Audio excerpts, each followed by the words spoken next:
Okay, so hello. My name is Nicolae Berbece. Most people know me as Xelu, and I am the founder of Those Awesome Guys, which is a little studio in Romania. And legally, I am the only one in it, so that's a bit ironic. But I made a game called Move or Die. It's a 4-player party game. It came out on Steam about 3 weeks ago. More on that later. I also made a lot of browser games made in Flash for the past, I don't know, 5 or 6 years, published on websites like Newgrounds, Congregate, and so on. I do love to go to conventions and talk about stuff and games in general, so that's why I'm here. I am going to talk today about the T word that everybody skips, and that's right, I'm referring to tutorials. So you see, tutorials are self-paced instructional phases that provide step-by-step information in presenting a concept to the controller when you click it and you hold the triggers down. Pop-ups are not really that interesting when you... I think you see what I'm doing here. Everybody skips tutorials, and they kind of have this bad aura around them. They have this bad reputation, and it's kind of our fault as developers that even us, when we hear the word tutorial, we go like, ugh. So I'm going to talk about how to fix this and how to make it better, mostly because tutorials are very important. They're the first impression a player gets when he plays your game, and it's very crucial to get them right. So with that in mind, what to avoid when it comes to making a good tutorial? First of all, by the way, I'm going to talk more about in terms of PC games, like either AAA or indie games, not necessarily mobile games, which is not the best thing here. But yeah, first thing to avoid, pop-ups. Stop it with the pop-ups. Every game you try to play, and the experience pauses, and it goes like, oh, here's how you play the game. You can do this and that, and it interrupts the experience in the process. That was Dishonored. This is Deus Ex. It's really annoying, as you can see. Far Cry, another example, guilty of this. It's not very a good method of showing information, and it's the kind of thing that you leave at the end of the development cycle when you realize that, oh wait, people don't know how to play my game. Let's just slap information on the screen really quickly. So it's a really lazy way of doing it. But if you are going to do this, at least embed the information in the game world. And what I mean by that is at least have your text within the game's universe, which it's still kind of annoying, but it makes the experience better and it doesn't interrupt the gameplay, which is awesome. You don't have to have a 3D game to do this. 2D games, indie games also do this. They could have as well had a pop-up saying the same thing, but it's way more immersive to have the information within that world. Another thing to avoid, controller schemes. How many times have you seen this? This is freaking annoying, and it's not really efficient because this is the kind of thing you see in a loading screen, and you look at it for like, I don't know, 10 seconds. And just out of curiosity, let's see how effective this is. Memorize this. You would see this before you would play the game, and it wouldn't stay on screen for too long, and let's see how that works. Can anybody tell me what the stealth button was? Okay, what about the collect experience orbs button? No, nobody? No? Yeah, I thought so. Right, so these are basically, because they show up before you play the game, they are kind of like that friend of yours that explains the whole board game before you start playing. It's really annoying, don't do that. Another thing, bad controller prompts. This is usually very popular in ported games from consoles to PC or the other way around. When you play the game and it suddenly says, press A, and then you're using a keyboard. What do I press now? Yeah, that's not really fun. And especially, I don't have audio, but in this instance, the character says, press X to do this, which is really stupid, and you shouldn't embed the button you have to press in the voice lines, because that's either really bad, or you have to account for every button on every controller possible, which is probably not something that you'll do. So just avoid this. I mentioned before my game, Move or Die, the party game.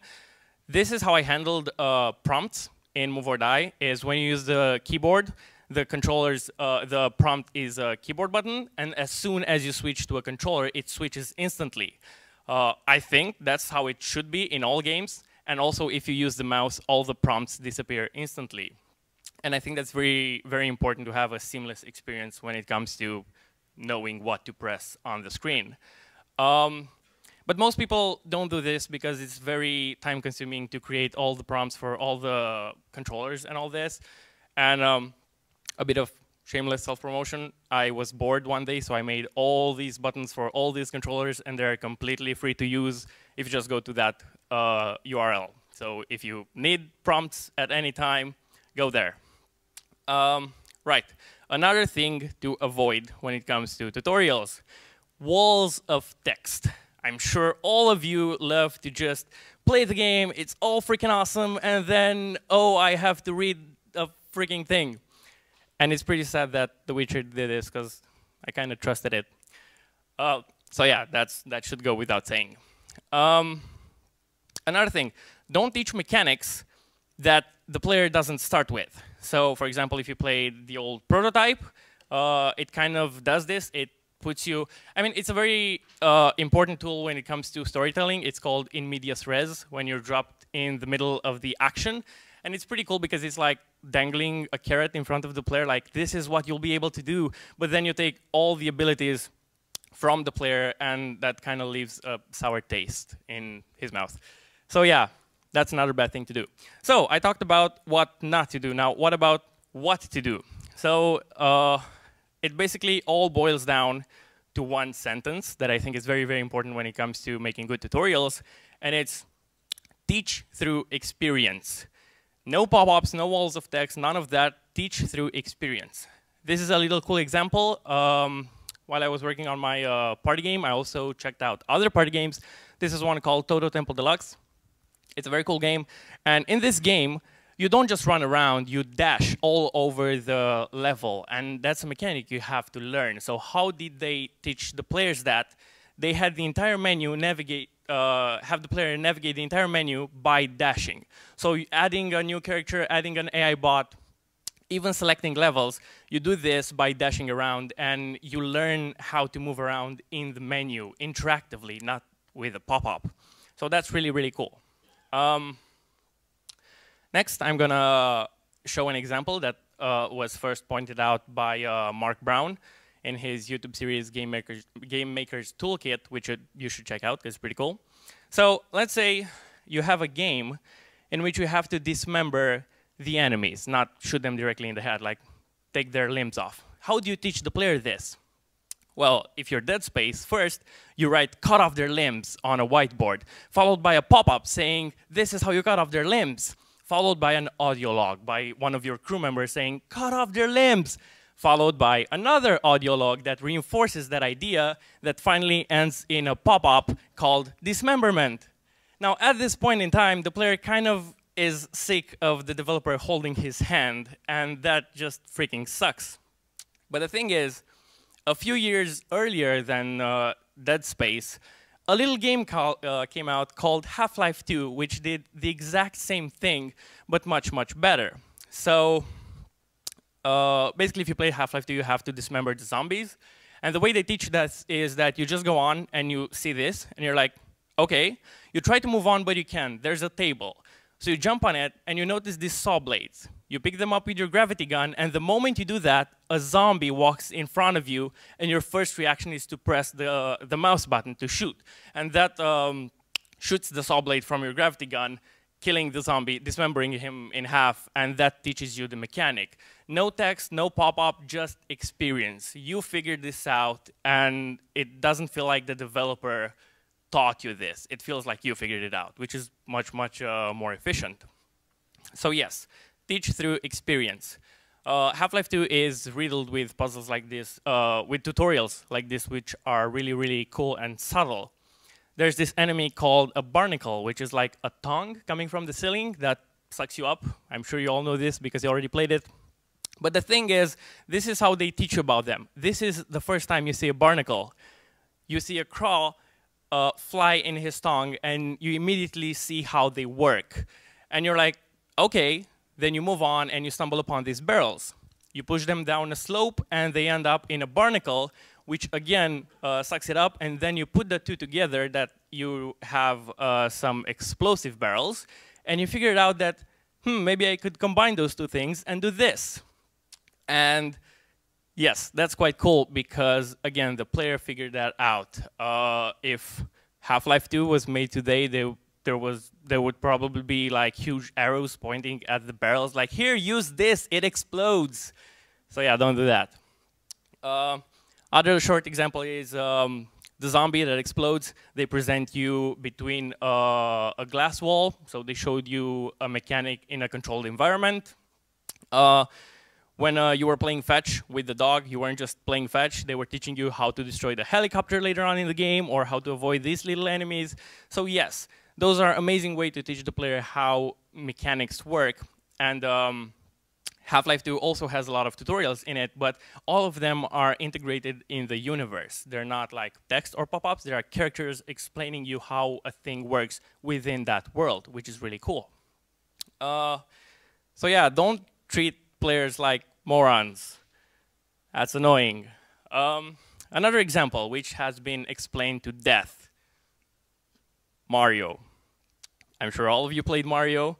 But yes, this is a really, really cool example because it was made back in the day when text wasn't that common on the screen on the Nintendo Entertainment System era, and we all know how that went. But yeah, the thing is, this is the first thing you see when you play Mario. The character is to the left, which is pretty unusual because most of the time while you play Mario, he's in the center of the screen.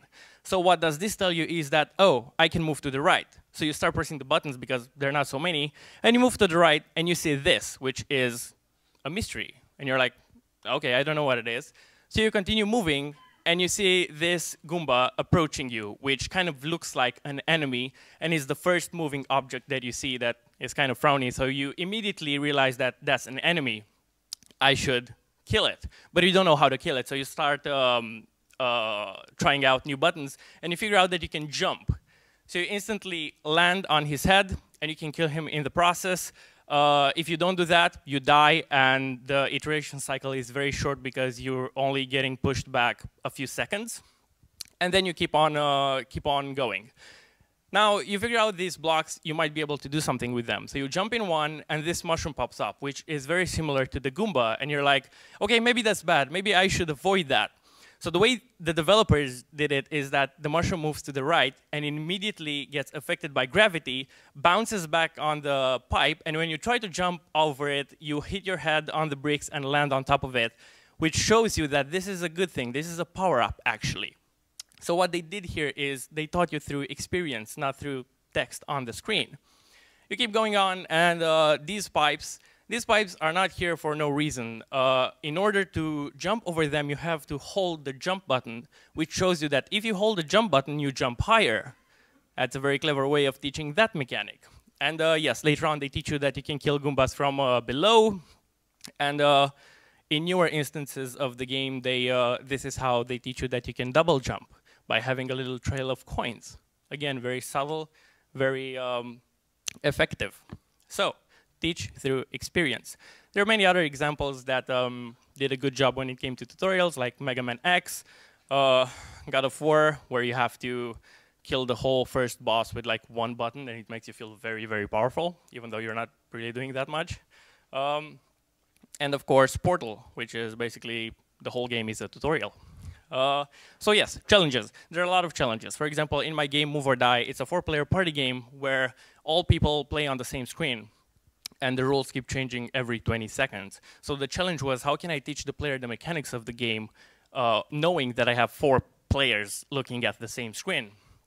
So every round, this shows up, which is one sentence explaining the game mode and a little video showing how the game mode works.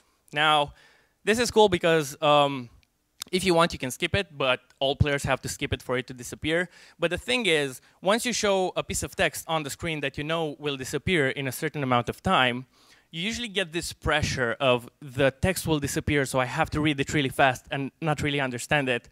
It's like sitting on the subway when somebody's reading the newspaper next to you and you're not aware when he's going to turn the page. So the way I did this is that I structured the screen in such a way that the text slowly moves upwards. And you know that the text won't have anywhere else to go once it reaches the top of the screen. So subconsciously, you already know when the text will disappear without having to show any timer or anything like that. So you already know how fast you should read and take your time to understand what the text is saying. A really bad alternative would be to have like a time left progress bar that you would pay attention to more than the text itself. So yes. Aside from that, there were also challenges in some of my Flash older games where I kind of gave up. This is a game where you would control two characters, the small one with the keyboard and the big one with the mouse, and you would have to click on the screen to have the big character move. And I couldn't really figure out any clever way to show the player that you move the big character with the mouse, so I kind of gave up and did this, which I'm not really proud of, but hey, it works. Yeah. So yes, there's also the case of no tutorials, when a game benefits from not having a tutorial. For those of you who know Starseed Pilgrim, it's a very small puzzle game that it's focused on puzzle solving and mystery and figuring out how they work. So not having a tutorial benefited the game. Also Proteus, which let's not debate if it's a game or not, but yes, there are games that benefit from not having a tutorial. And when it comes to tutorials, most of the time you're teaching the player a mechanic, but also you are maybe navigating the player through an environment, and there are a lot of tools you can use. The most commonly used tool in games is contrast. Lead the player by using light and contrast. Just by looking at this picture, you know exactly where you're going to go because of that contrast between the green door and everything else. And yeah, basically don't do this, which I know it's a joke, but yet. Another way is a more direct approach, where you could actually lead a player with a very clear path. This is the witness, where you activate that cable, and it's a more clear way of, hey, you did this, now go here. Portal also did this when the universe allows you to do this, you should, because it's very effective.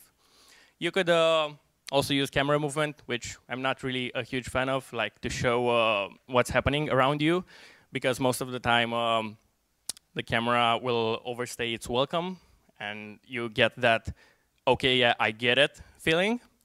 But yes, other games also do it more directly with a character or a mysterious orb directing you directly where you have to go.